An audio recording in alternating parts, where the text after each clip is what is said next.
Punjabi radio US ਸੁਣ ਰਹੇ ਸਾਰੀ ਸਰੋਤਿਆਂ ਨੂੰ ਬਲਵਿੰਦਰ ਕੌਰ ਵੱਲੋਂ ਪਿਆਰ ਭਰੀ ਸਤਿ ਸ਼੍ਰੀ ਅਕਾਲ। ਸਰੋਤਿਓ ਪ੍ਰੋਗਰਾਮ ਖਬਰ ਤੇ ਨਜ਼ਰ, ਜਿਸ ਵਿੱਚ ਸਾਡੇ ਨਾਲ ਹੁੰਦੇ ਨੇ ਬਲਤੇਜ ਪੰਨ ਜੀ।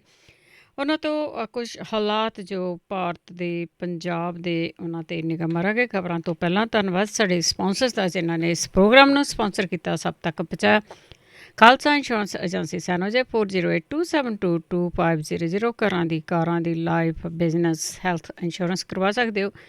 Gurdeep Singh Virdi, Clovis, Tanam Singh Shergill, Selma, Manjit Singh Deewana, Fresno, Gurcharan Singh, Bakersfield, ਜੈਂਡਰ ਹੋਮ ਲੋਨ ਵਾਲੇ ਮੋਚੀਮਾ ਜੀ, 5599052575, ਟਰਕੀਆਣਾ ਇਮੀਗ੍ਰੇਸ਼ਨ ਲਾਪਰਮ 4159090503। ਬਹੁਤ ਬਹੁਤ ਧੰਨਵਾਦ ਕਰਦੇ ਹਾਂ। ਪ੍ਰੋਗਰਾਮਾਂ ਨੂੰ ਸਪਾਂਸਰ ਕਰਦੇ ਹੋ, ਸਭ ਤੱਕ ਪਹੁੰਚਾਉਂਦੇ ਹੋ। ਸਾਡੇ ਨਾਲ ਜੁੜ ਚੁੱਕੇ ਨੇ ਬਲਤੇਜ ਪੰਨੂ, ਸਤਿ ਸ਼੍ਰੀ ਅਕਾਲ, ਸਵਾਗਤ ਹੈ ਜੀ। ਸਤਿ ਸ਼੍ਰੀ ਅਕਾਲ ਜੀ, ਧੰਨਵਾਦ ਜੀ, ਬਹੁਤ ਮਿਹਰਬਾਨੀ। ਤਾਂ ਜੀ ਗੱਲ ਕਰਦੇ ਹਾਂ, ਅਮਰੀਕਨ ਵਿਦੇਸ਼ ਮੰਤਰੀ ਭਾਰਤ ਵਿੱਚ ਗਿਆ ਹੋਇਆ, ਉਹਨੇ ਮੁਲਾਕਾਤਾਂ ਵੀ ਕੀਤੀਆਂ, ਹੋਰ ਕੀ ਬੋਲਿਆ? ਇਹ ਐਂਟਨੀ ਬਲਿੰਕਨ ਜਿਹੜੇ ਇੱਥੇ ਆਏ ਹੋਏ ਆ, ਕਿਉਂਕਿ ਅਮਰੀਕਾ ਦੇ ਵਿੱਚ ਰਾਸ਼ਟਰਪਤੀ ਬਦਲਣ ਤੋਂ ਬਾਅਦ ਜਿਹੜੇ ਵੱਡੇ ਆਗੂ ਨੇ, ਉਹਦਾ ਪਹਿਲਾ ਦੌਰਾ। ਕੁਛ ਆਗੂ ਜ਼ਰੂਰ ਪਹਿਲਾਂ ਵੀ ਜਿਹੜੇ ਉਹ ਆਏ ਆ, ਪਰ ਜਿਹੋ ਜਿਹੇ ਸੰਬੰਧ ਪਹਿਲੇ ਰਾਸ਼ਟਰਪਤੀ ਦੇ ਨਾਲ ਨਰਿੰਦਰ ਮੋਦੀ ਹੋਰਾਂ ਦੇ ਸੀਗੇ, ਕਿਹਾ ਜਾਂਦਾ ਹੈ ਕਿ ਮੌਜੂਦਾ ਰਾਸ਼ਟਰਪਤੀ ਹੋਰੀ, ਉਹਨਾਂ ਦੀ ਸੋਚ ਜਿਹੜੀ ਆ ਉਹ ਬਿਲਕੁਲ ਵੱਖਰੀ ਆ। ਔਰ ਖ਼ਾਸ ਤੌਰ ਦੇ ਉੱਤੇ ਪਿਛਲੇ ਸਮੇਂ ਦੇ ਦੌਰਾਨ, ਚਾਹੇ ਉਹ ਕਰੋਨਾ ਵਾਇਰਸ ਦੇ ਨਾਲ ਹੋਈਆਂ ਮੌਤਾਂ ਨੇ, ਚਾਹੇ ਇੱਥੇ ਹਿਊਮਨ ਰਾਈਟਸ ਦਾ ਮਸਲਾ ਹੈ, ਵੱਖ ਵੱਖ ਕਾਨੂੰਨ ਜਿਹੜੇ ਪਾਸ ਕੀਤੇ ਗਏ ਆ, ਉਹਨਾਂ ਦੀ ਚਰਚਾ ਜਿਹੜੀ ਹੁੰਦੀ ਰਹੀ ਹੋਵੇ, ਮੌਤਾਂ ਲੁਕਾਉਣ ਵਾਲੀ ਗੱਲ ਹੋਵੇ, ਆਕਸੀਜਨ ਵਾਲੀ ਗੱਲ ਹੋਵੇ, ਇੰਨਾ ਕੁਛ ਜਿਹੜਾ ਹੋਇਆ ਜਿਹਦੇ ਉੱਤੇ ਵਿਸ਼ਵ ਦੀਆਂ ਨਿਗਾਹਾਂ ਤਾਂ ਜਿਹੜੀਆਂ ਉਹ ਹੈਗੀਆਂ ਨੇ। ਇਸ ਕਰਕੇ ਵਿਸ਼ਵ ਦੀਆਂ ਨਿਗਾਹਾਂ ਨੇ, ਤੇ ਅਮਰੀਕਾ ਦੇ ਵਿਦੇਸ਼ ਮੰਤਰੀ ਜਿਹੜੇ ਐਂਟੀ ਬਲਿੰਕਨ ਨੇ, ਉਹਨਾਂ ਦੇ ਇਸ ਦੌਰੇ ਨੂੰ ਵੀ ਉਸੇ ਸੰਦਰਭ ਦੇ ਵਿੱਚ ਵੇਖਿਆ ਜਿਹੜਾ ਉਹ ਜਾ ਰਿਹਾ।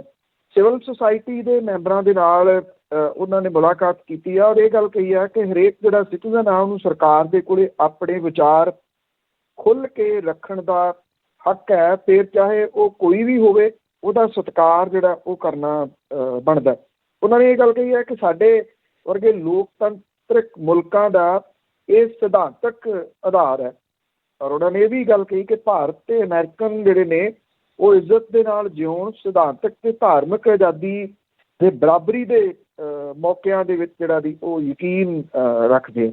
ਇਹ ਗੱਲਾਂ ਜਿਹੜੀਆਂ ਨੇ ਬੜੇ ਭਾਰੇ ਭਾਰੇ ਲਫ਼ਜ਼ ਨੇ ਇੱਥੋਂ ਦੇ ਬਾਰੇ ਦੇ ਵਿੱਚ, ਕਿਉਂਕਿ ਇੱਥੇ ਜੋ ਕੁਛ ਇਸ ਵੇਲੇ ਚੱਲ ਰਿਹਾ, ਜਿਸ ਕਿਸਮ ਦੇ ਨਾਲ, ਚਾਹੇ ਉਹ ਪੈਗਾਸਸ ਵਾਲਾ ਮਾਮਲਾ ਹੈ, ਖੇਤੀ ਕਾਨੂੰਨਾਂ ਨੂੰ ਲੈ ਕੇ 8 ਮਹੀਨਿਆਂ ਤੋਂ ਦਿੱਲੀ ਦੀਆਂ ਸਰਹੱਦਾਂ ਦੇ ਉੱਤੇ ਕਿਸਾਨ ਬੈਠੇ ਆ, ਜਿਸ ਤਰੀਕੇ ਦੇ ਨਾਲ ਉਹਨਾਂ ਨੂੰ ਉਠਾਉਣ ਦੇ ਯਤਨ, ਉਹਨਾਂ ਨੂੰ ਬਦਨਾਮ ਕਰਨ ਦੇ ਯਤਨ ਹੋ ਰਹੇ ਆ।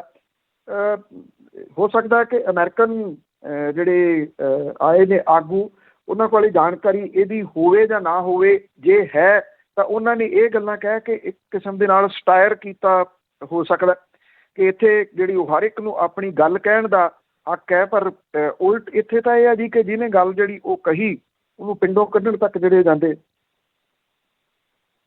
ਕੋਈ ਸ਼ੱਕ ਨਹੀਂ ਜੀ, ਕੋਈ ਸ਼ੱਕ ਨਹੀਂ, ਸਭ ਕੁਝ ਪਤਾ ਹੁੰਦਾ ਇਹਨਾਂ ਨੂੰ।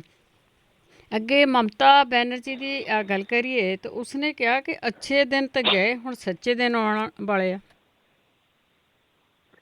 ਦੇਖੋ, ਮਮਤਾ ਬੈਨਰਜੀ ਦਾ ਦਿੱਲੀ ਆਉਣਾ, ਪਹਿਲਾਂ ਤੋਂ ਹੀ ਇਹ ਗੱਲ ਜਿਹੜੀ ਜੀ ਉਹ ਚੱਲ ਰਹੀ ਹੈ ਕਿ ਜਿਹੜੀ ਤ੍ਰਿਣਮੂਲ ਕਾਂਗਰਸ ਹੈ, ਉਹ ਸਟੈਪ ਬਾਈ ਸਟੈਪ ਹੁਣ ਨੈਸ਼ਨਲ ਪੱਧਰ ਦੇ ਉੱਤੇ ਅੱਗੇ ਵੱਧ ਰਹੀ ਹੈ। ਇਹਦੇ ਪਿੱਛੇ ਜਿਹੜੇ ਨੀਤੀ ਘਾੜੇ ਨੇ, ਉਹ ਮਮਤਾ ਬੈਨਰਜੀ ਹੋਰਾਂ ਨੂੰ ਪ੍ਰੋਜੈਕਟ ਕਰ ਰਹੇ ਨੇ ਨੈਸ਼ਨਲ ਨੇਤਾ ਦੇ ਵਜੋਂ। ਹੋਣਾ ਵੀ ਚਾਹੀਦਾ, ਹੋਣਾ ਇਸ ਕਰਕੇ ਚਾਹੀਦਾ ਕਿ ਕੋਈ ਇੱਕ ਫੇਸ ਵਿਰੋਧੀ ਧਿਰਾਂ ਨੂੰ ਚਾਹੀਦਾ ਹੋਊਗਾ, ਜਿਹੜਾ ਕਿ 2024 ਦੇ ਵਿੱਚ ਉਸ ਫੇਸ ਨੂੰ ਸਾਹਮਣੇ ਰੱਖਿਆ ਜਾ ਸਕਦੇ। ਔਰ ਉਹ ਫੇਸ ਉਹ ਇਸ ਤਰ੍ਹਾਂ ਦਾ ਹੋਵੇ ਜਿਹੜਾ ਕਿ ਜਿਹੜੇ ਇਸ ਵੇਲੇ ਦੋ ਬੰਦਿਆਂ ਦੇ ਹੱਥ ਸਾਰੀ ਪਾਵਰ ਹੈ, ਉਹਨਾਂ ਦੇ ਨਾਲ ਜਿਹੜੀ ਆ ਉਹ ਆਈ ਕਾਂਟੈਕਟ ਦੇ ਨਾਲ ਗੱਲ ਕਰ ਸਕੇ। ਮਮਤਾ ਬੈਨਰਜੀ ਨੇ ਇਹ ਗੱਲਾਂ ਸਿੱਧ ਕੀਤੀਆਂ ਨੇ ਪੱਛਮੀ ਬੰਗਾਲ ਦੀ ਚੋਣ ਦੇ ਵਿੱਚ। ਤੀਜੀ ਵਾਰੀ ਉਹਨਾਂ ਨੇ ਪੱਛਮੀ ਬੰਗਾਲ ਦੇ ਵਿੱਚ ਸੱਤਾ ਜਿੱਤੀ ਆ। ਨਰਿੰਦਰ ਮੋਦੀ ਹੋਰੀ ਜਦੋਂ 3 ਵਾਰੀ ਗੁਜਰਾਤ ਦੇ ਮੁੱਖ ਮੰਤਰੀ ਬਣਨ ਤੋਂ ਬਾਅਦ ਪ੍ਰਧਾਨ ਮੰਤਰੀ ਸਿੱਧਾ ਆ ਕੇ ਬਣ ਗਏ ਸੀ, ਜਦੋਂ ਕਿ ਸੈਂਟਰ ਦੇ ਵਿੱਚ ਉਹਨਾਂ ਦੇ ਕੋਲੇ ਕੋਈ ਤਜਰਬਾ ਨਹੀਂ ਸੀ। ਮਮਤਾ ਬੈਨਰਜੀ ਦੇ ਹੱਕ ਦੇ ਵਿੱਚ ਇੱਕ ਗੱਲ ਜਿਹੜੀ ਹੋਰ ਜਾਂਦੀ ਆ ਕਿ ਉਹ ਸੈਂਟਰ ਦੇ ਵਿੱਚ ਰੇਲ ਮੰਤਰੀ ਰਹੇ ਆ। ਜੇ ਤੁਸੀਂ ਉਹ ਰੇਲ ਮੰਤਰਾਲੇ ਦੇ ਸਮੇਂ ਨੂੰ ਉਹਨਾਂ ਦੇ ਨੂੰ ਜਿਹੜਾ ਦੀ ਉਹ ਕੱਢ ਲਓ ਤਾਂ ਉਹਨਾਂ ਨੇ ਇਸ ਮੰਤਰਾਲੇ ਨੂੰ ਚੰਗੇ ਤਰੀਕੇ ਦੇ ਨਾਲ ਜਿਹੜਾ ਉਹ ਚਲਾਇਆ ਸੀ। ਹੁਣ ਦਿੱਲੀ ਆ ਕੇ ਉਹਨਾਂ ਦੇ ਵੱਲੋਂ ਵਿਰੋਧੀ ਧਿਰਾਂ ਦੇ ਨੇਤਾਵਾਂ ਦੇ ਨਾਲ ਮੁਲਾਕਾਤਾਂ ਜਿਹੜੀਆਂ ਉਹ ਜਾਰੀ ਨੇ। ਪੱਛਮੀ ਬੰਗਾਲ ਦੀ ਮੁੱਖ ਮੰਤਰੀ ਮਮਤਾ ਬੈਨਰਜੀ ਨੇ ਵਿਰੋਧੀ ਧਿਰ ਦਾ ਚਿਹਰਾ ਬਣਨ ਦੇ ਬਾਰੇ ਅਜੇ ਬੇਸ਼ੱਕ ਖੁੱਲ੍ਹ ਕੇ ਤਾਂ ਗੱਲ ਜਿਹੜੀ ਉਹ ਨਹੀਂ ਕੀਤੀ, ਪਰ ਉਹਨਾਂ ਨੇ ਇਹ ਕਿਹਾ ਕਿ ਇਹ ਸਥਿਤੀ ਦੇ ਉੱਤੇ ਨਿਰਭਰ ਕਰੂਗਾ ਕਿ ਭਾਜਪਾ ਦਾ ਮੁਕਾਬਲਾ ਕਰਨ ਲਈ ਵਿਰੋਧੀ ਧਿਰ ਦਾ ਅਗਲਾ ਚਿਹਰਾ ਕੌਣ ਬਣਦਾ। ਮਮਤਾ ਬੈਨਰਜੀ ਨੇ ਇਹ ਗੱਲ ਕਹੀ ਕਿ ਬਿੱਲੀ ਦੇ ਗਲ 'ਚ ਟੱਲੀ ਬੰਨ੍ਹਣ ਲਈ ਮੈਂ ਸਿਰਫ ਵਿਰੋਧੀ ਪਾਰਟੀਆਂ ਦੀ ਮਦਦ ਕਰਨਾ ਚਾਹੁੰਦੀ ਹਾਂ, ਮੈਂ ਆਗੂ ਨਹੀਂ ਬਣਨਾ ਚਾਹੁੰਦੀ। ਸਧਾਰਨ ਕੇਡਰ ਦੇ ਵਜੋਂ ਇੱਕ ਰੋਲ ਜਿਹੜਾ ਜ਼ਰੂਰ ਅਦਾ ਕਰੂਗੀ। ਡਾਇਰੈਕਟਲੀ ਨਾ ਕਹਿਣ, ਮਮਤਾ ਬੈਨਰਜੀ ਜਿਹੜੇ ਨੇ ਉਹਨਾਂ ਦਾ ਮਕਸਦ ਦਿੱਲੀ ਆਉਣ ਦਾ ਇਹੀ ਹੈ। ਸੋਨੀਆ ਗਾਂਧੀ ਹੋਰਾਂ ਦੇ ਨਾਲ ਉਹਨਾਂ ਨੇ ਮੁਲਾਕਾਤ ਕੀਤੀ ਔਰ ਇਹ ਵੀ ਪਤਾ ਲੱਗਾ ਕਿ ਲਾਲੂ ਪ੍ਰਸਾਦ ਯਾਦਵ ਹੋਰਾਂ ਦੇ ਨਾਲ ਫੋਨ ਦੇ ਉੱਤੇ ਉਹਨਾਂ ਨੇ ਗੱਲਬਾਤ ਕੀਤੀ ਆ। ਇਹ ਵੀ ਕਿਹਾ ਕਿ ਜੇ ਯੂਪੀ ਦੇ ਵਿੱਚ ਆਗੂ ਭਾਜਪਾ ਨੂੰ ਹਰਾਉਣਾ ਚਾਹੁੰਦੇ ਆ ਤਾਂ ਇਕੱਠੇ ਹੋਣਾ ਪਊਗਾ। ਜੇ ਕੋਈ ਜਿਵੇਂ ਮਾਇਆਵਤੀ ਇਕੱਲੇ ਲੜਨਾ ਚਾਹੁੰਦੀ ਆ ਤਾਂ ਉਹ ਲੜ ਸਕਦੀ ਆ। ਇਹਦੇ ਬਾਰੇ ਅਸੀਂ ਕੀ ਕਰ ਸਕਦੇ ਹਾਂ। ਮਮਤਾ ਬੈਨਰਜੀ ਨੇ ਇਹ ਗੱਲ ਕਹੀ ਕਿ ਉਹ ਸਾਰਿਆਂ ਦਾ ਰਿਸਪੈਕਟ ਕਰਦੀ ਆ ਅਤੇ ਪਾਰਟੀਆਂ ਦੇ ਫੈਸਲੇ ਉਹਨਾਂ ਦੇ ਆਗੂ ਹੀ ਜਿਹੜਾ ਉਹ ਲੈਣਗੇ। ਮਮਤਾ ਬੈਨਰਜੀ ਨੇ ਵੀ ਦੋਸ਼ ਲਾਇਆ ਕਿ ਉਹਦਾ ਫੋਨ ਵੀ ਹੈਕ ਕੀਤਾ ਗਿਆ ਸੀਗਾ ਜਦੋਂ ਉਹਨੇ ਜਿਹੜੇ ਸੀਗੇ ਚੋਣ ਰਣਨੀਤੀਕਾਰ ਪ੍ਰਸ਼ਾਂਤ ਕਿਸ਼ੋਰ ਅਤੇ ਪਾਰਟੀ ਆਗੂ ਜਿਹੜੇ ਸੀਗੇ ਉਹਨਾਂ ਦੇ ਨਾਲ ਗੱਲ ਕੀਤੀ ਤਾਂ ਉਦੋਂ ਉਹਦਾ ਫੋਨ ਹੈਕ ਸੀਗਾ। ਮਮਤਾ ਬੈਨਰਜੀ ਨੇ ਇੱਕ ਕਿਸਮ ਦੇ ਨਾਲ ਇਹਦੇ ਵਿੱਚ ਇੱਕ ਸਟੈਪ ਹੋਰ ਅੱਗੇ ਜਾਂਦਿਆਂ ਇੱਕ ਨਵਾਂ ਨਾਅਰਾ ਉਹ ਦੇਣ ਦੀ ਜਿਹੜੀ ਉਹ ਕੋਸ਼ਿਸ਼ ਕੀਤੀ ਹੈ ਔਰ ਇਹ ਕਿਹਾ ਕਿ ਅੱਛੇ ਦਿਨ ਤਾਂ ਬਹੁਤ ਦੇਖ ਲਏ, ਹੁਣ ਸੱਚੇ ਦਿਨ ਜਿਹੜੇ ਦੀ ਉਹ ਲਿਆਵਾਂਗੇ। ਇਟ ਮੀਨਸ ਕਿ 24 ਦੀਆਂ ਇਲੈਕਸ਼ਨਾਂ ਦੇ ਵਾਸਤੇ ਜਿਵੇਂ ਨਰਿੰਦਰ ਮੋਦੀ ਹੋਰਾਂ ਨੇ ਇੱਕ ਨਾਅਰਾ ਦੇ ਕੇ ਕਿ ਅੱਛੇ ਦਿਨ ਆਉਣੇ ਵਾਲੇ ਹੈ ਲੋਕਾਂ ਨੂੰ ਭਰਮਾ ਲਿਆ ਸੀਗਾ। ਅਤੇ ਹੋ ਸਕਦਾ ਹੈ ਕਿ ਵਿਰੋਧੀ ਧਿਰਾਂ ਜੇ ਇਕੱਠੀਆਂ ਹੁੰਦੀਆਂ ਨੇ ਅਤੇ ਉਹ ਇਹ ਨਾਅਰਾ ਦੇ ਸਕਦੀਆਂ ਨੇ ਕਿ ਸੱਚੇ ਦਿਨ ਆਉਣੇ ਵਾਲੇ ਨੇ। ਜੀ ਦੇਖੋ ਉਹਦੇ ਕਨੇ ਲੋਕ ਕੀ ਕਰਦੇ ਹੈਗੇ ਆ। ਤੇ ਅੱਗੇ ਵਿਰੋਧੀ ਧਿਰਾਂ ਦੀ ਗੱਲ ਕਰਦੇ ਆ, ਖੇਤੀ ਤੇ ਜਸੂਸੀ ਮਾਮਲੇ ਦੇ ਉੱਤੇ ਇਕਜੁੱਟ ਹੋਈਆਂ। ਦੇਖੋ ਭਾਰਤੀ ਜਨਤਾ ਪਾਰਟੀ ਦੇ ਆਗੂ, ਭਾਰਤੀ ਜਨਤਾ ਪਾਰਟੀ ਇਸ ਵੇਲੇ ਪੂਰਾ ਪ੍ਰਚਾਰ ਕਰ ਰਹੀ ਆ। ਗੋਦੀ ਮੀਡੀਆ ਜ਼ੋਰ ਸ਼ੋਰ ਦੇ ਨਾਲ ਇਹਦੇ 'ਚ ਲੱਗਿਆ ਹੋਇਆ ਕਿ ਸਰਕਾਰ ਬਹੁਤ ਸਹੀ ਆ ਅਤੇ ਵਿਰੋਧੀ ਧਿਰਾਂ ਉਹ ਪਾਰਲੀਮੈਂਟ ਨਹੀਂ ਚੱਲਣ ਦੇ ਰਹੀਆਂ, ਉਹ ਸੰਸਦ ਨਹੀਂ ਚੱਲਣ ਦੇ ਰਹੀਆਂ, ਜਦੋਂ ਕਿ ਰਿਐਲਿਟੀ ਇਹਦੇ ਬਿਲਕੁਲ ਉਲਟ ਹੈ।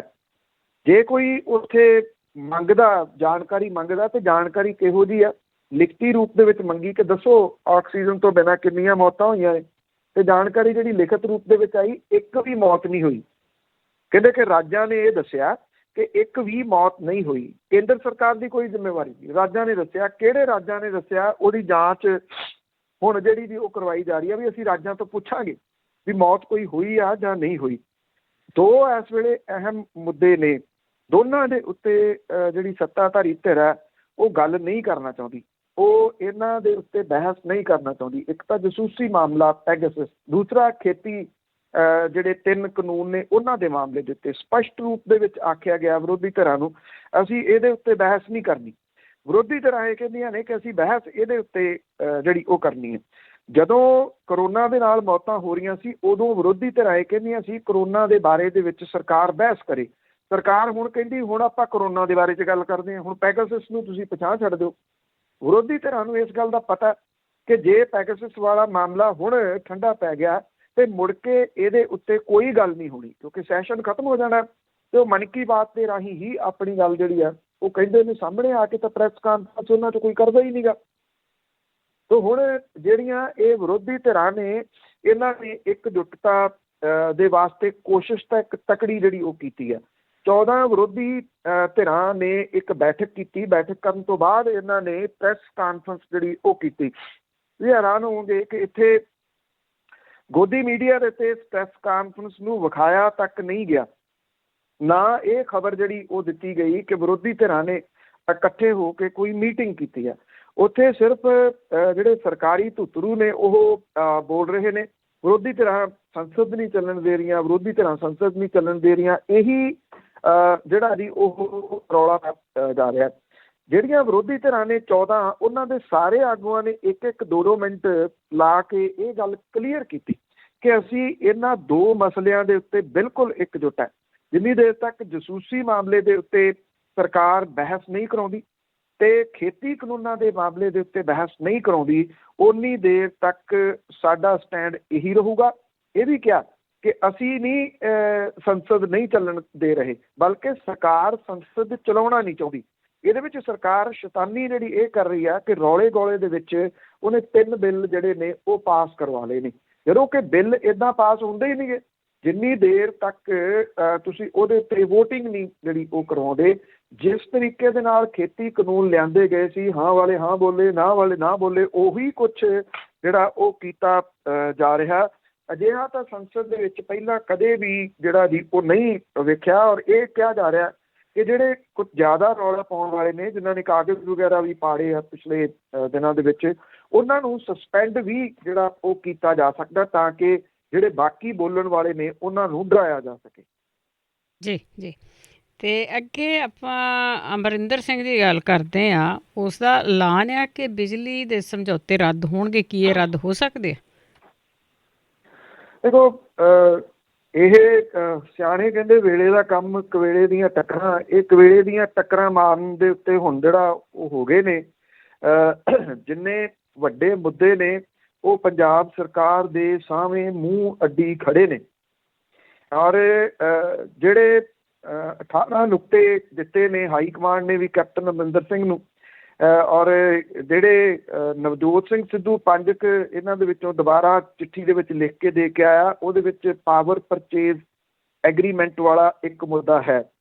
ਹੁਣ ਮੁੱਖ ਮੰਤਰੀ ਦਫ਼ਤਰ ਤੋਂ ਰਾਤ ਜਾਰੀ ਹੋਏ ਬਿਆਨ ਦੇ ਵਿੱਚ ਇਹ ਗੱਲ ਆਖੀ ਗਈ ਆ ਕਿ ਪ੍ਰਾਈਵੇਟ ਕੰਪਨੀਆਂ ਦੇ ਨਾਲ ਕੀਤੇ ਗਏ ਇੱਕ ਪਾਸੇ ਪਾਵਰ ਪਰਚੇਜ਼ ਐਗਰੀਮੈਂਟ ਨੇ, ਇਹਨਾਂ ਨੂੰ ਰੱਦ ਕਰਨ ਦੇ, ਇਹਨਾਂ ਨੂੰ ਰਿਵਿਊ ਕਰਨ ਦੇ ਵਾਸਤੇ PSPCL ਜਿਹੜਾ ਬੋਰਡ ਹੈ ਉਹਨੂੰ ਆਖਿਆ। ਇਹ ਕਿਹਾ ਕਿ ਉਹ ਕੰਪਨੀਆਂ ਨੇ ਜਿਨ੍ਹਾਂ ਨੇ ਝੋਨੇ ਦੀ ਬਿਜਾਈ ਤੇ ਗਰਮੀ ਦੇ ਸੀਜ਼ਨ ਨਹੀਂ। ਕਾਂਗਰਸ ਨੇ ਆਪਣੇ ਚੋਣ ਮੈਨੀਫੈਸਟੋ ਦੇ ਵਿੱਚ ਬਿਜਲੀ ਸਮਝੌਤੇ ਰਿਵਿਊ ਕਰਨ ਦਾ ਵਾਅਦਾ ਕੀਤਾ ਸੀਗਾ। ਮੁੱਖ ਮੰਤਰੀ ਦੇ ਇਸ ਬਿਆਨ ਦੇ ਵਿੱਚ ਤਲਵੰਡੀ ਸਾਬੋ ਪਾਵਰ ਲਿਮਟਿਡ ਖਿਲਾਫ ਸਟੈਪ ਚੁੱਕਣ ਲਈ ਪਾਵਰਕਾਮ ਨੂੰ ਹਦਾਇਤ ਦਿੱਤੀ ਗਈ ਹੈ। ਇਹ ਥਰਮਲ ਪਲਾਂਟ ਜਿਹੜਾ ਸਭ ਤੋਂ ਵੱਡਾ ਪ੍ਰਾਈਵੇਟ ਥਰਮਲ ਪਲਾਂਟ ਹੈ ਪੰਜਾਬ ਦੇ ਵਿੱਚ, ਇਹ ਆਖਿਆ ਗਿਆ ਕਿ ਇਹ ਥਰਮਲ ਪਲਾਂਟ ਐਤਕੀ ਪੀਕ ਸੀਜ਼ਨ ਦੌਰਾਨ ਫੇਲ ਹੋ ਗਿਆ ਔਰ ਸਿਆਸੀ ਦਬਾਅ ਕਰਕੇ ਪਾਵਰਕਾਮ ਨੂੰ ਇਹਦੇ ਜਿਹੜੇ ਐਗਰੀਮੈਂਟ ਨੇ ਉਹ ਰੱਦ ਕਰਨ ਦੇ ਹੁਕਮ ਦਿੱਤੇ ਨੇ, ਕਿਉਂਕਿ ਇਹ ਸਮਝੌਤਾ ਬਹੁਤਾ ਕੰਪਨੀ ਦੇ ਜਿਹੜਾ ਉਹ ਹੱਕ ਦੇ ਵਿੱਚ ਜਾਂਦਾ। ਹੁਣ ਸਵਾਲ ਇਹ ਹੈ ਕਿ ਇਹ ਸਮਝੌਤੇ ਰੱਦ ਹੋ ਸਕਣਗੇ। ਐਕਚੁਅਲੀ ਜਿਹੜਾ ਇਹ ਤਲਵੰਡੀ ਸਾਬੋ ਵਾਲਾ ਪਾਵਰ ਪਰਚੇਜ਼ ਐਗਰੀਮੈਂਟ ਹੈ, ਇਹ 150 ਸਫ਼ੇ ਦੀ ਇਹ ਜਿਹੜੀ ਆ ਇਹ ਐਗਰੀਮੈਂਟ ਦੀ ਜਿਹੜੀ ਕਾਪੀ ਉਹ ਮੇਰੇ ਕੋਲ ਮੌਜੂਦ ਹੈ। ਇਹ ਇੰਨਾ ਖਤਰਨਾਕ ਸਮਝੌਤਾ ਹੈ ਜਿਹੜਾ ਕੀਤਾ ਗਿਆ, ਇਹ ਰੱਦ ਇਉਂ ਨਹੀਂ ਹੋ ਸਕਣਾ, ਕਿਸੇ ਵੀ ਹਾਲਤ ਦੇ ਵਿੱਚ ਨਹੀਂ ਹੋ ਸਕਣਾ। ਇਹ ਮਹਿਜ਼ ਗੋਗਲੂਆਂ ਤੋਂ ਮਿੱਟੀ ਝਾੜਨ ਵਾਲੀ ਜਿਹੜੀ ਉਹ ਗੱਲ ਕੀਤੀ ਜਾ ਰਹੀ ਹੈ। ਸਰਕਾਰ ਬਚਣ ਦੇ ਚੱਕਰ 'ਚ ਹੈ ਕਿ ਕੁਛ ਮਹੀਨੇ ਜਿਹੜੇ ਕੱਟ ਲਓ, ਕੁਛ ਮਹੀਨੇ ਕੱਟਣ ਤੋਂ ਬਾਅਦ ਮੁੜ ਕੇ ਜਿਹੜਾ ਇਹ ਆਖਿਆ ਜਾਊਗਾ ਅਸੀਂ ਦੇਖੋ ਕੀ ਕਰੀਏ, ਹੁਣ ਤਾਂ ਚੋਣ ਜਾਬਤਾ ਲੱਗ ਗਿਆ।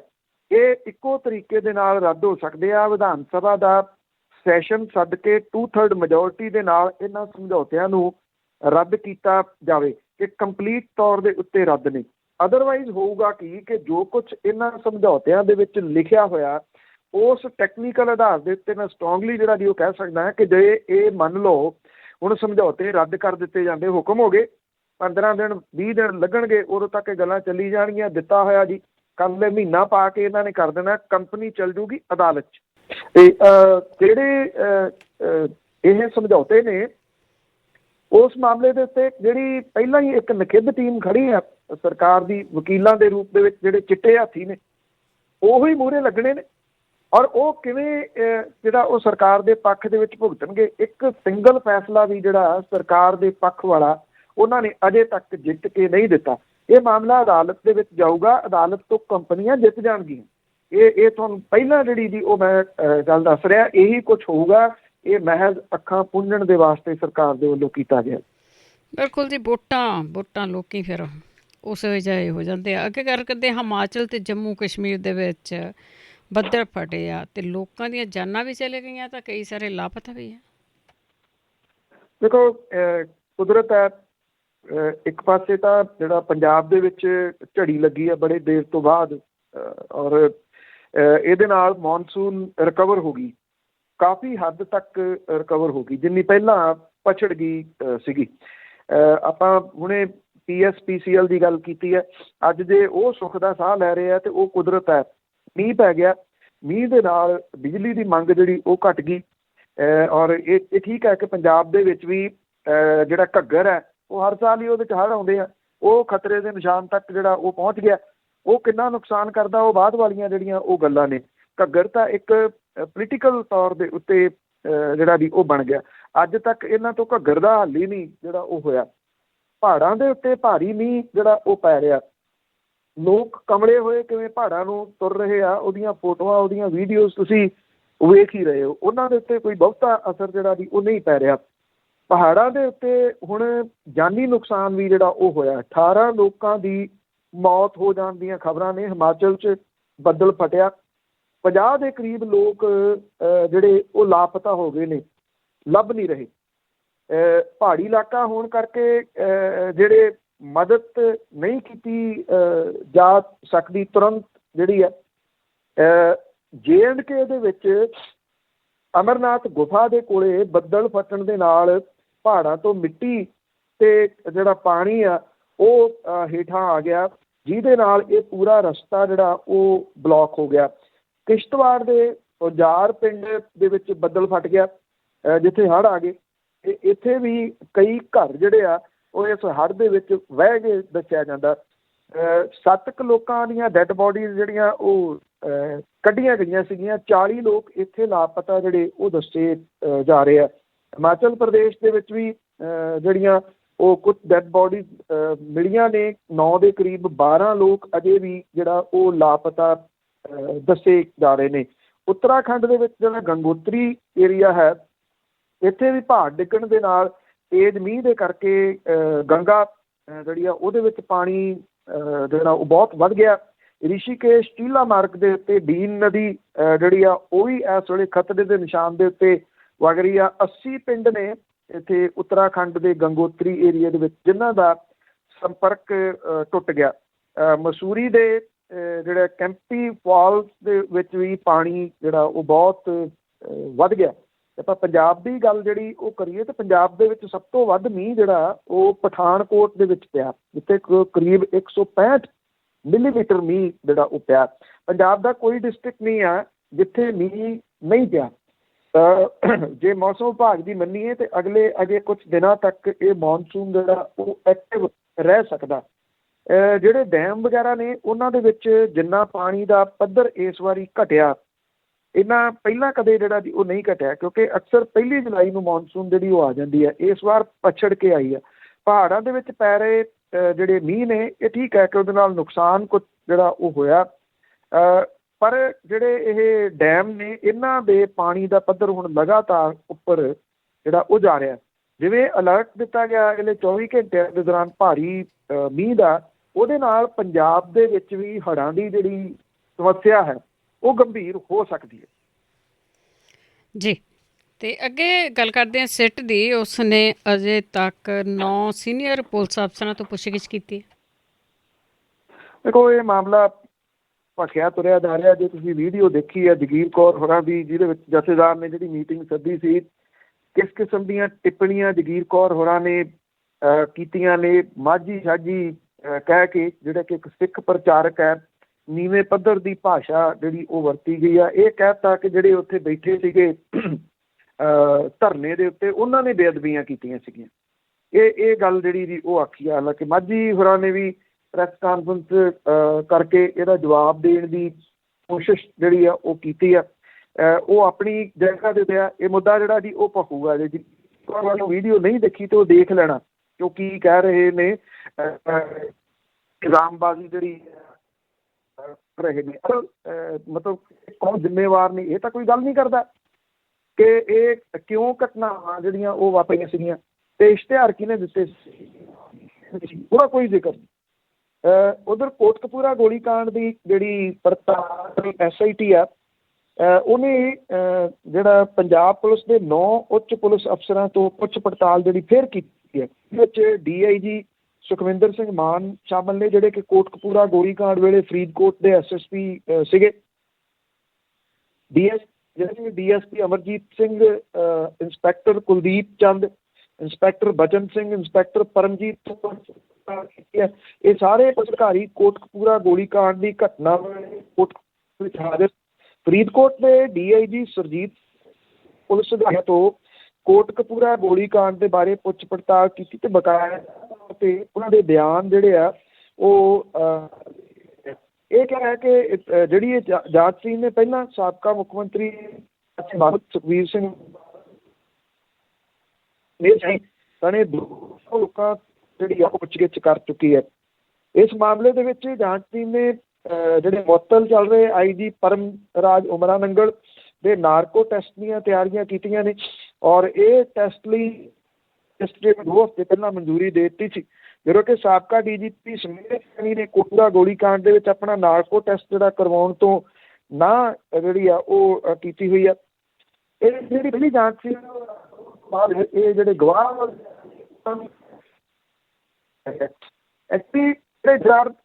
ਹਰਪ੍ਰੀਤ ਸਿੰਘ ਹੋਰਾਂ ਨੇ ਮੀਟਿੰਗ ਜਿਹੜੀ ਸੱਦੀ ਆ, ਜਿਹਦੇ ਵਿੱਚ ਜਿਹੜੇ ਸਿੱਟ ਦੇ ਪਹਿਲਾਂ ਮੁਖੀ ਹੁੰਦੇ ਸੀਗੇ ਰਣਬੀਰ ਸਿੰਘ ਖਟੜਾ, ਉਹਨਾਂ ਨੂੰ ਸੱਦਿਆ ਗਿਆ। ਰਣਬੀਰ ਸਿੰਘ ਖਟੜਾ ਹੋਰਾਂ ਨੇ ਜਿਹੜੇ ਉਹਦੇ ਵਿੱਚ ਉੱਥੇ ਜਾ ਕੇ ਕੁਝ ਪੁਆਇੰਟ ਉਠਾਏ ਨੇ, ਉਹ ਇਹਨੂੰ ਬਿਨਾਂ ਕਿਸੇ ਸ਼ੱਕ ਦੇ ਇਸ ਸਾਰੀ ਜਾਂਚ ਨੂੰ ਇੱਕ ਵਾਰੀ ਫੇਰ ਲੀਹੋਂ ਲਾਉਣ ਦੇ ਯਤਨ ਨੇ।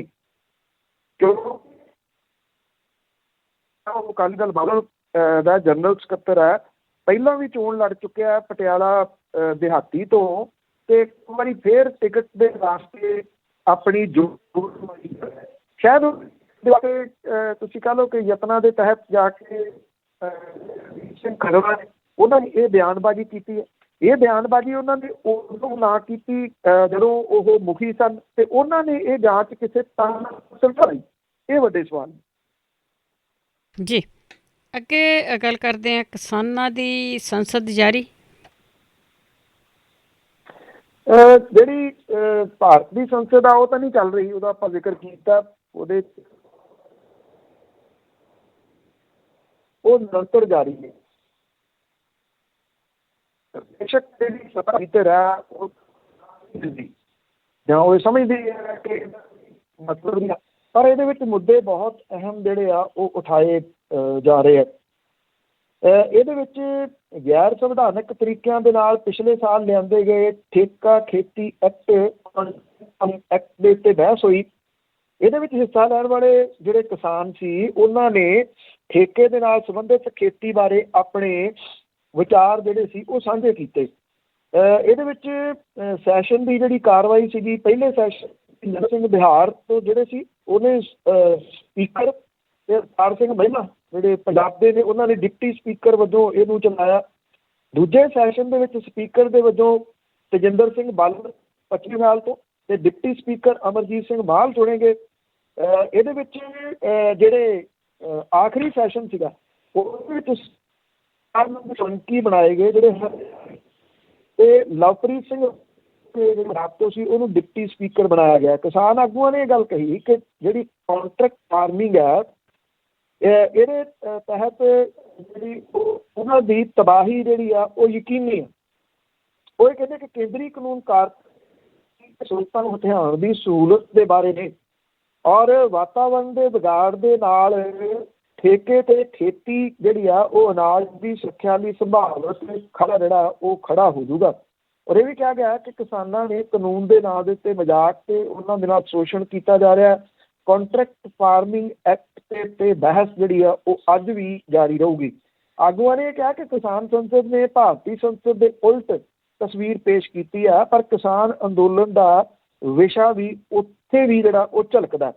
ਔਰ ਪ੍ਰਸ਼ਨ ਕਾਲ ਨੇ ਕਿਸਾਨਾਂ ਦੀਆਂ ਸੰਘਰਸ਼ ਨੂੰ ਜਿਹੜਾ ਉਹ ਪ੍ਰਦਰਸ਼ਨ ਇਹ ਆਪਣੇ ਆਪ ਦੇ ਵਿੱਚ ਇੱਕ ਬੜਾ ਸਫਲ ਤਜਰਬਾ, ਨਵੇਕਲਾ ਤਜਰਬਾ ਜਿਹੜਾ ਉਹ ਕਿਸਾਨ ਕਿਸੇ ਨੂੰ ਇਹ ਲੱਗਦਾ ਹੋਵੇ ਕਿ ਇਹ ਮਾੜੀਆਂ ਮੋਟੀਆਂ ਜਿਹੜੀਆਂ ਉਹ ਗੱਲਾਂ ਨੇ, ਮਾੜੀਆਂ ਮੋਟੀਆਂ ਨਹੀਂ, ਬਲਕਿ ਇਹਦਾ ਬਹੁਤ ਚਿਰੋਕਣਾ ਪ੍ਰਭਾਵ ਜਿਹੜਾ ਉਹ ਭਾਰਤੀ ਰਾਜਨੀਤੀ ਦੇ ਉੱਤੇ ਪਊਗਾ। ਅੱਜ ਜਿਹੜੀ ਸੱਤਾਧਾਰੀ ਧਿਰ ਆ ਉਹ ਪਰ ਜਿੰਨਾ ਇਹਨੂੰ ਨੈਸ਼ਨਲ ਤੇ ਇੰਟਰਨੈਸ਼ਨਲ ਪੱਧਰ ਦੇ ਉੱਤੇ ਗਹੁ ਦੇ ਨਾਲ ਵੇਖਿਆ ਜਾ ਰਿਹਾ, ਔਰ ਜਿਹੜੇ ਬੁਲਾਰੇ ਉੱਥੇ ਬੋਲ ਰਹੇ ਨੇ, ਜਿੰਨੇ ਉਹ ਤਰੀਕੇ ਸਲੀਕੇ ਦੇ ਨਾਲ ਸਾਰੀ ਸੰਸਦ ਦੀ ਕਾਰਵਾਈ ਜਿਹੜੀ ਉਹ ਚਲਾ ਰਹੇ ਨੇ, ਉਹਨੇ ਅਸਲ ਜਿਹੜੀ ਸੰਸਦ ਚੱਲ ਰਹੀ ਹੈ ਉਹਦੇ ਸਾਹਮਣੇ